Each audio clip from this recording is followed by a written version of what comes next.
My wife ended up in bed with her best friend, and her best friend's husband. I didn't see it coming.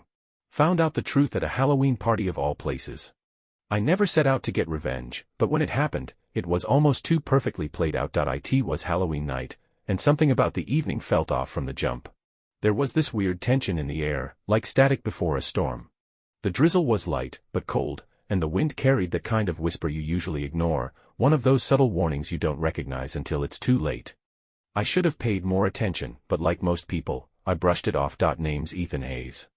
I'm 35, regional manager for one of those highway restaurants everyone knows but no one brags about. On the surface, life looked good. Decent job, house in the suburbs with a mortgage that didn't keep me up at night, and Savannah, my wife of 11 years, who could still turn heads the moment she walked into a room. And tonight? She absolutely did. Ethan, can you zip me up? She called from the bedroom. I walked in and froze. She was poured into this slick Catwoman outfit, all black leather and silver touches, with heels that made her legs look like they went on forever. The words caught in my throat. Wow, was all I managed, suddenly feeling like a lazy imposter in my thrown-together Clark Kent get-up, just a wrinkled suit and a Superman tee showing through. She gave me a smirk, clearly satisfied with the reaction. It's not too much, she asked. I tried to find the right words, fumbling. You look incredible. Truth is, I hadn't looked at her like that in a long time, with actual want, not just the routine fondness that builds over years. And judging by her expression, she hadn't felt seen that way in a while either. Work had been pulling me under lately, meetings, reports, numbers, more numbers. I didn't even notice the distance growing between us until that very moment. We showed up at Cole's place around 9. Cole Bennett, my best buddy since high school. He's a part-time writer, full-time goofball, and the kind of guy who could make a eulogy feel like a comedy roast. He opened the door holding a beer, dressed as some deep-cut sci-fi character I couldn't name. The Parkers have arrived, he shouted, grinning wide. Then he zeroed in on Savannah. Holy hell, Savannah, you're gonna give half my guests a stroke in that outfit. Avery, his wife, popped up next to him wearing a Wonder Woman costume and rolled her eyes. Ignore him, she said, pulling Savannah in for a hug. You look insane, in the best way. Ethan's gonna have to play bodyguard tonight. Inside, the place was packed. Music was pumping through a high-end sound system, and Cole had really gone all out. The house looked like a mix between a haunted mansion and a downtown club. Carved pumpkins on every surface, fake cobwebs in every corner, colored lights cutting through a fog machine haze. It was impressive. I was headed to the kitchen for a drink when I heard a voice I knew all too well, Save. Oh my God, look at you. Tessa Lynn came bounding in like she was 15 again, not 35. She was Savannah's ride or die since middle school, loud, wild, always encouraging her to let loose more.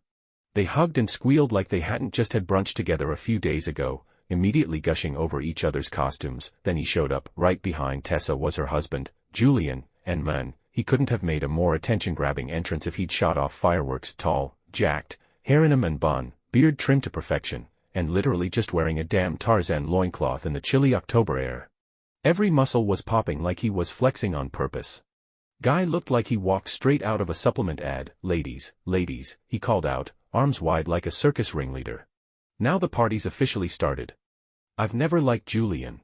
Something about him always rubbed me the wrong way. Too loud, too touchy, too performative.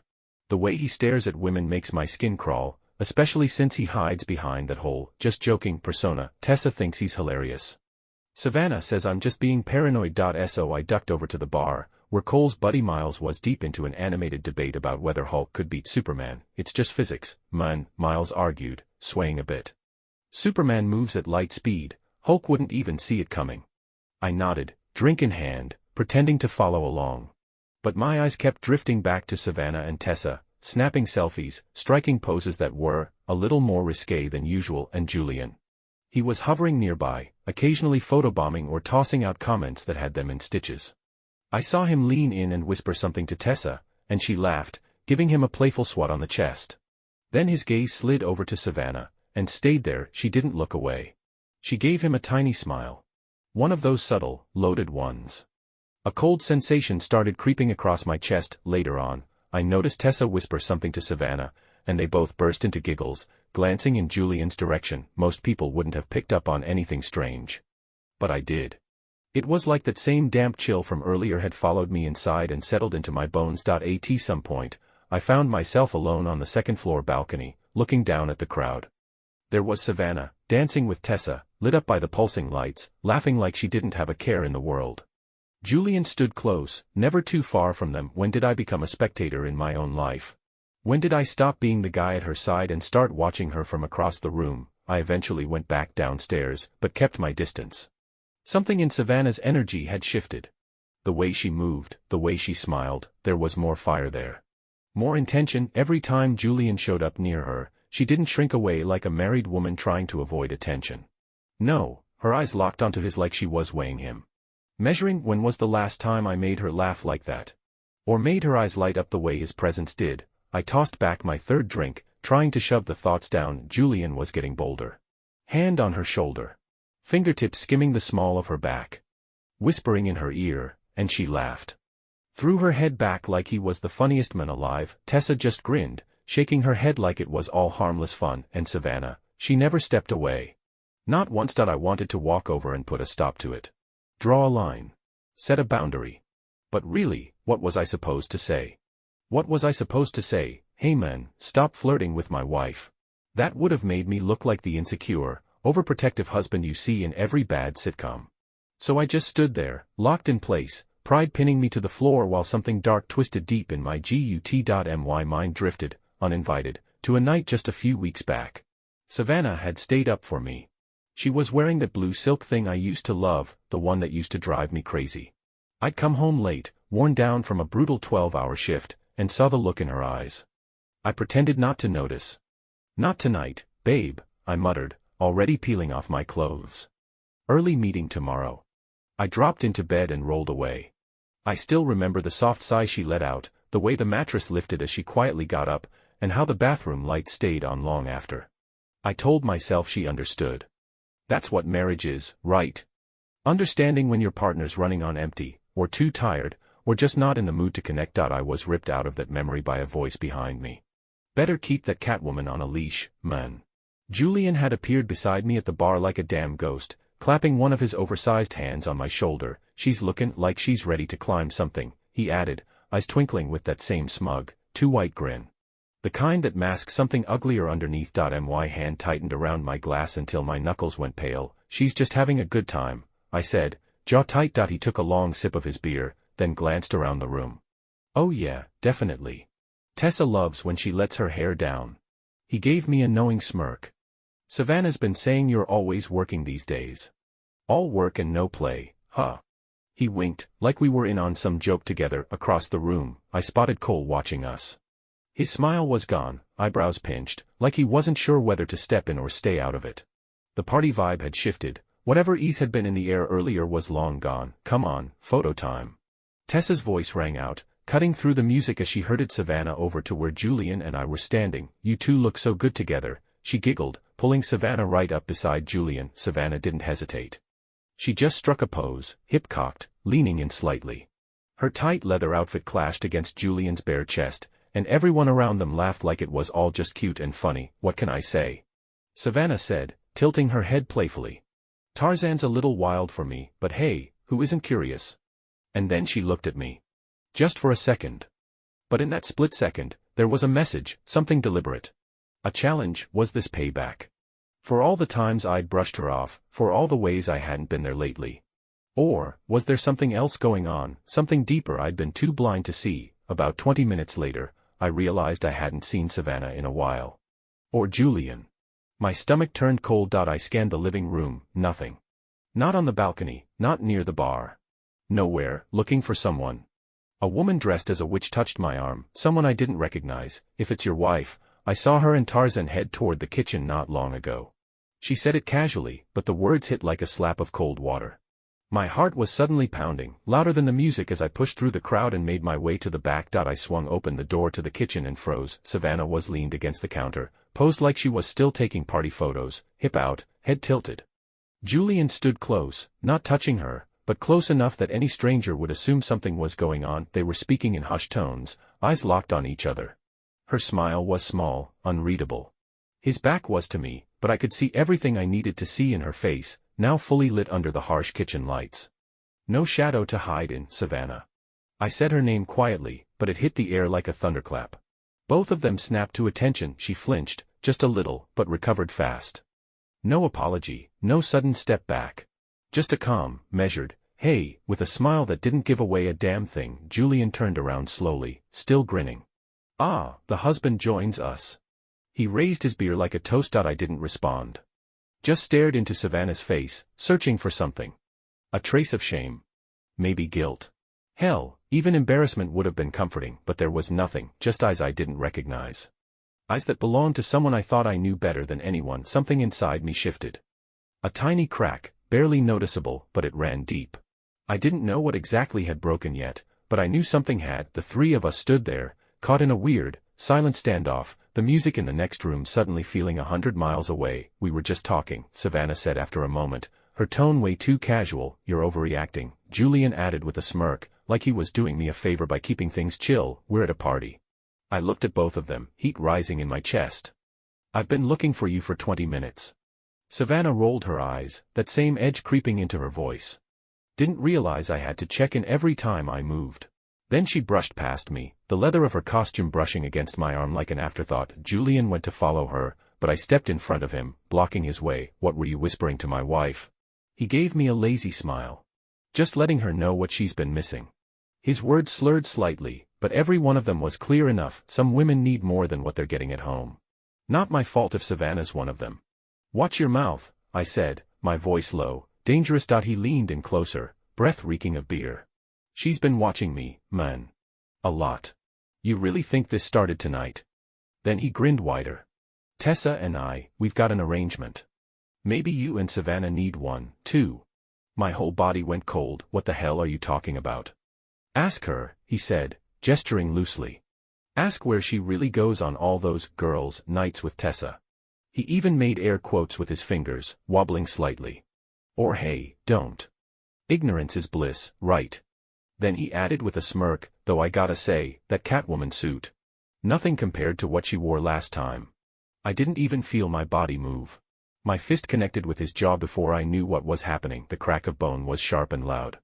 Julian's head snapped back, and he collapsed like a rag doll, crashing into the wall and dropping to the floor in a heap. Everything went still. For a second, no one made a sound. Then a scream tore through the silence. Tessa burst into the room, took one look at Julian sprawled on the tile with blood trickling from his mouth, and screamed again. "Oh my God, what did you do?" she cried, rushing to him, hands fluttering around his face. People flooded in behind her. Cole shoved through, taking in the scene with wide eyes. "Jesus Christ, Ethan," and then Savannah appeared in the doorway. The color drained from her face as she took it all in. Her eyes bounced between Julian and me, full of panic, guilt, maybe both. "He said you slept with him," I said. My voice didn't even sound like mine, flat, hollow. The room went dead quiet. I turned to Savannah. "Tell me he's lying," I said again. She opened her mouth like she was going to speak, but nothing came out. Her lips just trembled. Tears filled her eyes and started to fall, dragging black streaks down her cheeks, ruining the careful makeup she'd put on hours earlier. That was all I needed. No words necessary. Tessa lunged at me like a wildcat, nails clawing across my face before Cole managed to pull her off. "You bastard. You could have killed him." I turned to her, the pieces finally clicking into place. "And you," my voice dropped as the realization hit. "You knew. You've known all along, haven't you?" She didn't even try to deny it. Just stared at me like she hated me. "Someone call an ambulance." Avery shouted from somewhere in the crowd. "Don't bother," Julian groaned, still on the floor but trying to sit up. He was cradling his jaw, blood smeared down one side of his face. "Nothing's broken. Well, maybe just my marriage." He let out this ugly, slurred laugh that made my skin crawl. Savannah stepped toward me, hand reaching for my arm. "Ethan, please. We need to talk about this." "I can explain." "Explain," I said, barely loud enough to be heard. But it cut through the room like a blade. "You want to explain how long you've been sleeping with him behind my back?" Her mascara was a mess, streaking down her face like black ink. "Not here," she whispered. "Please, not like this." "Then how should I have found out?" I snapped. "A text message? A note on the fridge? Or were you just planning to keep me in the dark forever while you and Julian had your little joke at my expense?" Cole stepped between us, hands up like a referee. "Ethan, man, just breathe. Take a walk, cool off. We can figure this out." There's nothing to figure out, I said. The kitchen felt like it was closing in, the crowd pressing tighter, their costumes blurring into a sea of plastic smiles and rubber masks. I couldn't breathe. I needed out. We're done, I muttered. Then I shoved past everyone and out into the hall, the whispers already circling like vultures. Did you see what happened? Ethan hit Julian. Something about his wife. I pushed through the front door and into the night. Cold air slapped my face like it was trying to wake me up from a bad dream. I fumbled my keys, dropped them twice before my shaking hands managed to unlock the car, and once I was in the driver's seat, it all hit at once. Savannah's face that spring night when I forgot our anniversary. Her birthday, how she'd gotten all dressed up in that red dress I used to love, made dinner, opened a bottle of wine, and I barely even looked at her because I was buried in work. The mornings I'd rushed out the door without kissing her goodbye. The nights I rolled over and turned away when she reached for me. I'd ignored the signs, every single one. Did I push her away? Was I the one who set this whole thing in motion? My phone wouldn't stop buzzing. Savannah. Cole. Probably more. I turned it off and tossed it onto the passenger seat like it burned. I didn't drive home. I couldn't stomach walking into that house, seeing our bed, those photos on the wall of two people smiling like they had forever ahead of them. Instead, I hit the highway with no real idea of where I was going, just away from the party. From the lies. From the wreckage. Rain started coming down hard, thudding against the windshield in thick sheets. I just kept driving. Hours passed. The road lit only by my headlights and the blur of slick pavement sliding underneath. I felt like a ghost behind the wheel, white-knuckled, barely present. When the gas tank finally hit E sometime around 4 a.m., I realized where I was. My old neighborhood. I hadn't been back in years. Without even thinking, I turned onto my mom's street and pulled into her gravel driveway, the one I used to rake every Saturday to earn a few bucks. Before I could even knock, the porch light flicked on. Mom appeared in the doorway, wrapped in a faded blue robe, peering out through the screen door with tired eyes. Ethan, she croaked, voice rough from sleep. What on earth? She stopped when she saw my face. Didn't ask a thing, just opened the door wider and let me inside. The house smelled exactly the same. Coffee grounds. And that faint lavender scent from the sachets she's always kept in the drawers. Shoes off, she said automatically. Some things never changed. I collapsed onto the floral couch that had somehow survived decades of wear and teenage abuse. Same couch I'd watched cartoons on as a kid. Same place I'd awkwardly made out with my high school girlfriend when Mom wasn't home. Even the ceiling stains were the same. One still looked like Australia.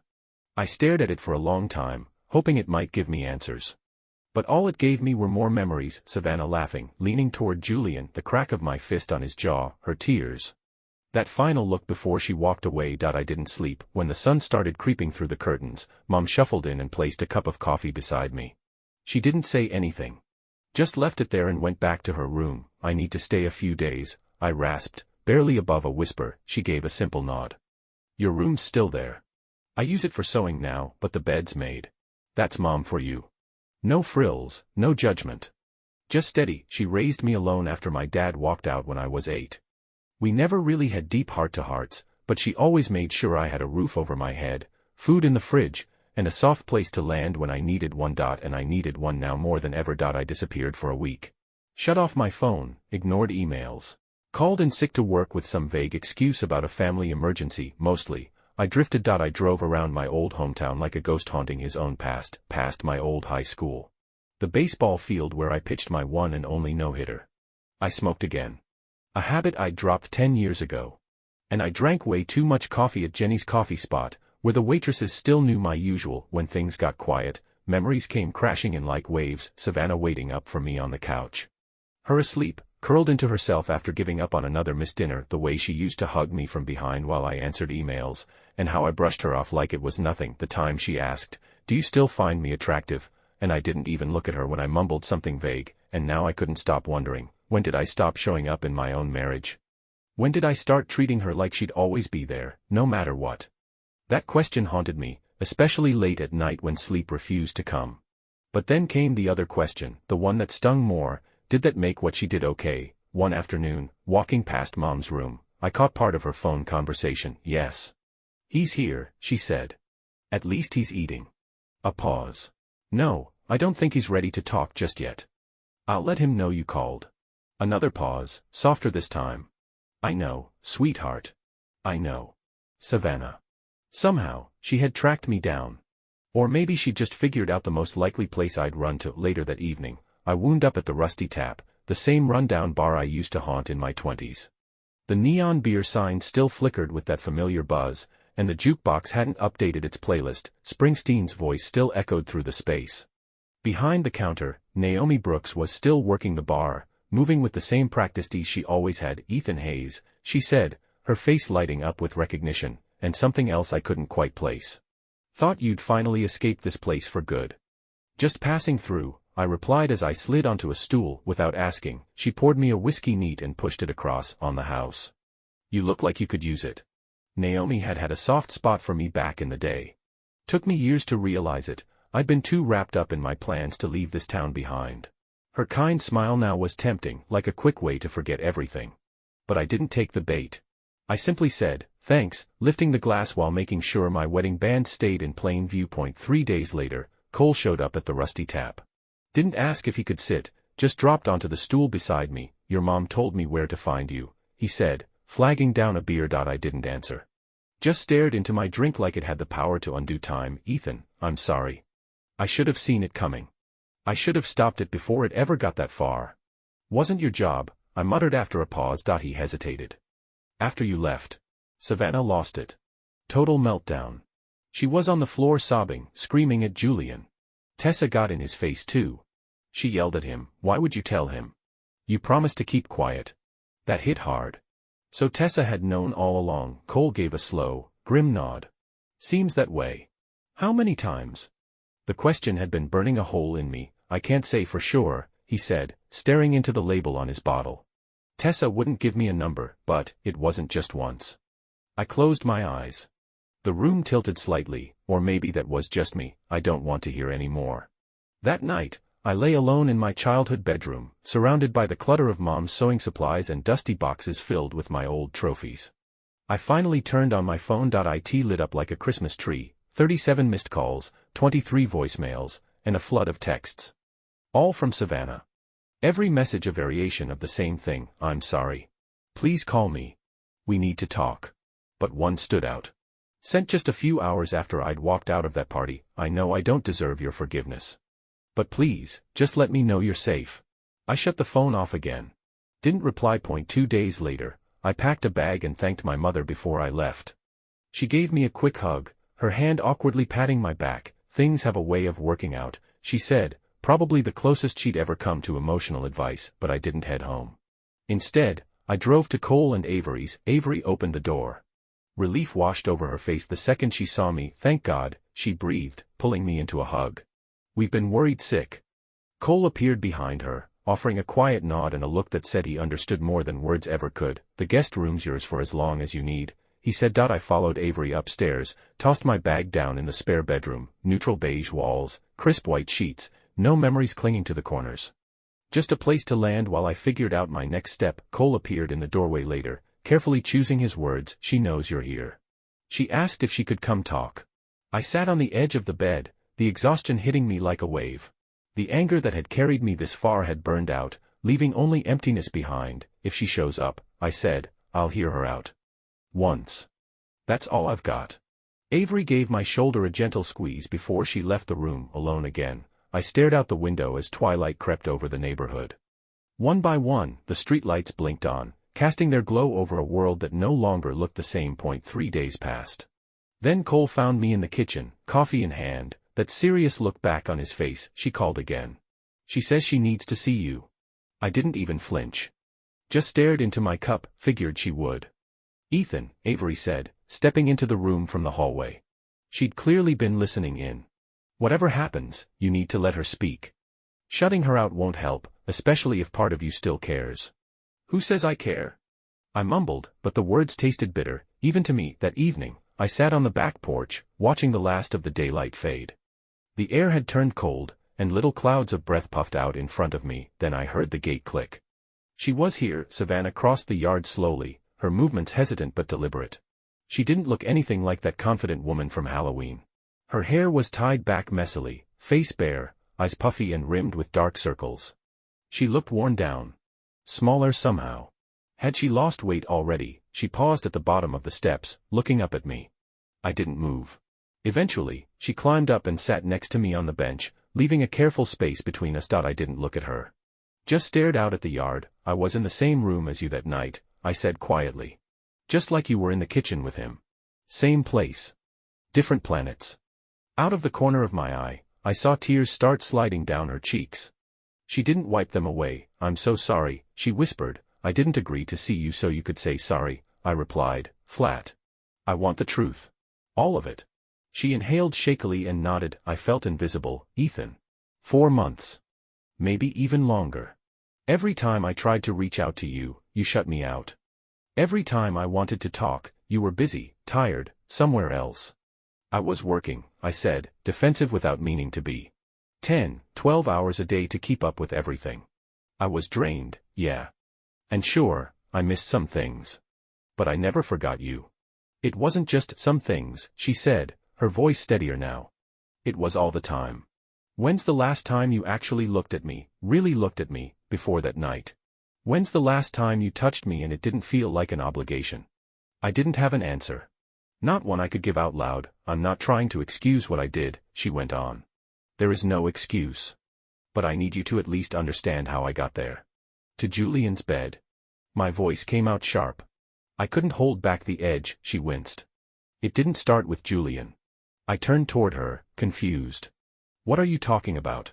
Her eyes met mine, filled with shame, and something else. Fear. It started with Tessa. The ground seemed to shift beneath me. Tessa, in high school, she said, voice low, Tessa and I, we crossed a line. Just once. We were drunk at a sleepover. We promised we'd never talk about it again. She was wringing her hands in her lap now, fingers twisting restlessly. But a few months ago, when I kept telling her how distant you'd become, how unwanted I felt, she brought it up again. Said maybe I just needed to feel desired again. Like I needed a reminder I was still worth something. I stayed frozen, trying to take it all in. Keep going, I said quietly. That night you were in Seattle, at the regional meeting. I went to their place. Tessa opened some wine. We got to talking, laughing about old times, reminiscing about how things used to be. Her voice dropped to a whisper. It just happened. One thing led to another. Then Julian came home early. The image in my head hit me like a punch to the gut. Jesus Christ. It was supposed to be a one-time mistake, she murmured. Just that. A mistake. But then, she trailed off. How many times? My voice barely rose above a breath. Twice. Once at their house, and once in a hotel. She still couldn't look at me. I hated myself afterward. Every time. But, not enough to stop. I stood up, suddenly needing space, air that didn't feel tainted by her presence. I felt beautiful again, she said to my back. For just a few moments. I felt wanted. I spun around. And what about me? Did it ever cross your mind how I might feel? I convinced myself you wouldn't care, she said, crying now. That you were so buried in work you wouldn't even notice if I disappeared. Easier to believe that than face what you were actually doing, huh? I leaned on the railing, my body heavy with anger and sadness. Was there anything more? I asked, already regretting the question. Feelings. She hesitated far too long. No, she finally said. It was just physical. Just needing someone to touch me. But I knew better. After 11 years together, I could hear the lie buried in her voice.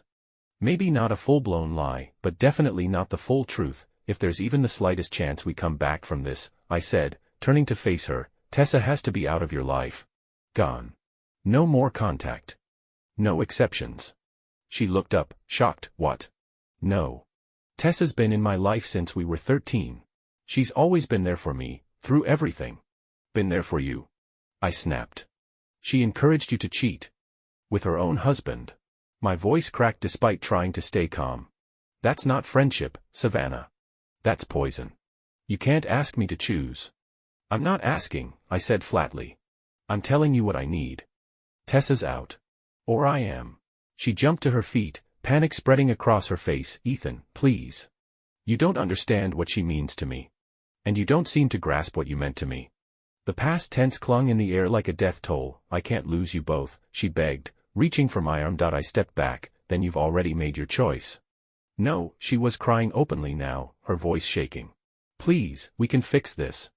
We can do therapy, anything else. Just not that. I looked at her, really looked. For the first time since that Halloween night in Cole's kitchen, I saw her clearly. The woman I'd built a life with, was now just a stranger in front of me. Goodbye, Savannah. And I walked inside, closing the door behind me with finality. Through the window, I watched her sink onto the porch steps, her body folding in on itself as sobs racked her shoulders. A light rain had started to fall. Cole was in the kitchen when I entered, his face lined with concern. You all right? I nodded, though it felt mechanical. I will be. Just, not yet. That night, lying in the guest bed, staring at a ceiling I didn't recognize, I came to a heavy realization. The man who'd walked into that Halloween party with Savannah. He didn't exist anymore. That man had died under the weight of betrayal and broken trust. What remained was someone new.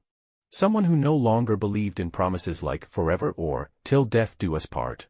Someone who had finally learned not to mistake quiet for peace, or routine for love. 2 weeks later, I filed for divorce. The paperwork was delivered to what was now just Savannah's house by courier. 3 days after that, she appeared at my office, red-eyed, gripping the envelope like it might dissolve in her hands. Please, she said from my doorway.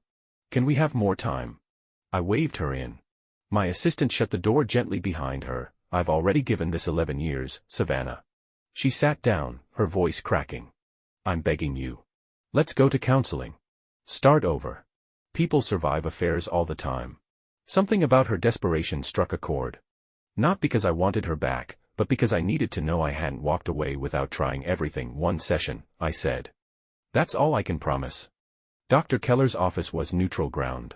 Soft beige walls, comfortable armchairs, tasteful abstract art on the walls, and degrees framed in perfect symmetry. We sat on opposite ends of the couch, keeping a polite distance between us. She started with tough questions, about our marriage, what happened, and how we were each dealing with the wreckage. I wasn't present, I admitted. I buried myself in work, in providing. I thought that was enough. I forgot that love needs more than a paycheck. Savannah nodded, tears sliding silently down her cheeks. I was lonely, she whispered. So lonely I felt like I was disappearing. And instead of fighting harder for us, I looked for comfort somewhere else. Dr. Whitaker watched us closely. Savannah, the physical betrayal, while serious, was a symptom, not the root cause. Emotional neglect creates deep wounds. But rebuilding trust, that's a steep climb. It means removing anything that contributed to the breakdown. She turned to Savannah. Are you ready to make those changes? The silence that followed was deafening. She won't cut ties with Tessa, I said, quietly but firmly. That's the one thing I can't bend on. Dr. Whitaker looked at Savannah. Why is that relationship so critical for you? Tessa's been like family since we were kids, Savannah murmured. She is family. Family doesn't help you destroy your marriage, I said gently. They don't hand you the match and the gasoline. Dr. Whitaker made a final note in her folder. Here's what I'm seeing, she said at last. Ethan, you've accepted your part in the distance that grew between you. Savannah, you've admitted to your betrayal. But marriage can't be rebuilt on sorrow and apologies alone. It takes sacrifice, real, painful sacrifice. If you can't cut out the very person who led you down that path, Savannah, then there's nothing solid left to rebuild from. The divorce was finalized that spring. Savannah signed the papers at my lawyer's office, tears cutting streaks through her mascara. Tessa didn't come. Julian, I heard, had packed up and moved to Montana after getting fired from the plant. Word of the affair had gotten around. Our once close circle of friends had fallen apart. Most people quietly chose sides. Surprisingly, they chose mine. I found a modest place closer to work and threw myself into rebuilding my career, my routine, my peace of mind. Therapy helped. So did time and distance. Savannah and I stayed civil. Our conversations were limited to logistics and loose ends, practical stuff. We'd made a pact, no badmouthing each other to mutual friends, especially the ones still stuck in the middle. When Halloween rolled around again, Cole's party invite showed up in my mailbox. I paused before saying yes. A lot had changed in a year. Not that I'd grown colder, but clearer. Like murky water settling, I could finally see what had been buried beneath all the chaos. I showed up late, no costume this time, just a tailored suit and a quiet sense of confidence I hadn't known I was missing. Walking beside me was Catherine, a corporate attorney I'd met through work. She had that sharp, elegant vibe, wore her hair in a sleek bob, and dressed as a classic witch, pointy hat, and all people noticed. The murmurs were low but polite. No one brought up last Halloween. Tessa, Savannah, and Julian weren't there.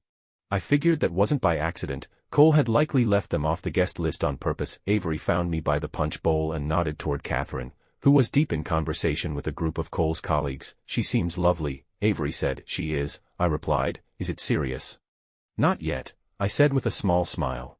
But it's a good start. Later, Cole and I stepped out onto the back porch, the same place where, a year ago, Savannah had begged me for a second chance. The night was clear and cold, stars scattered above us like salt on black velvet. If you had the chance to go back, Cole asked, leaning against the railing, would you change anything?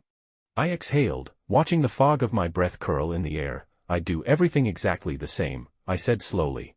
Except this time. I'd notice my wife sooner. He nodded, picking up the meaning between the lines. After the party, I walked Catherine to her car. We shared a short, easy kiss goodnight, nothing dramatic, just, hopeful. Back in my own car, I sat for a minute, looking up at Cole's house. A year ago, I'd come undone there. Now, somehow, it felt like where I'd started putting myself back together. I felt lighter than I had in years.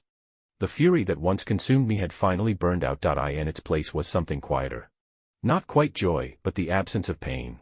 And honestly, it felt pretty close. On the drive home, it hit me. Happiness doesn't always come from holding on tight. Sometimes it shows up when you finally learn to let go, because endings aren't failures if they lead you someplace better. Forgiveness doesn't mean forgetting. It just means the past doesn't get to write your future anymore, and maybe the truest kind of closure isn't a reunion or a big emotional moment. It's realizing there's nothing left holding you back.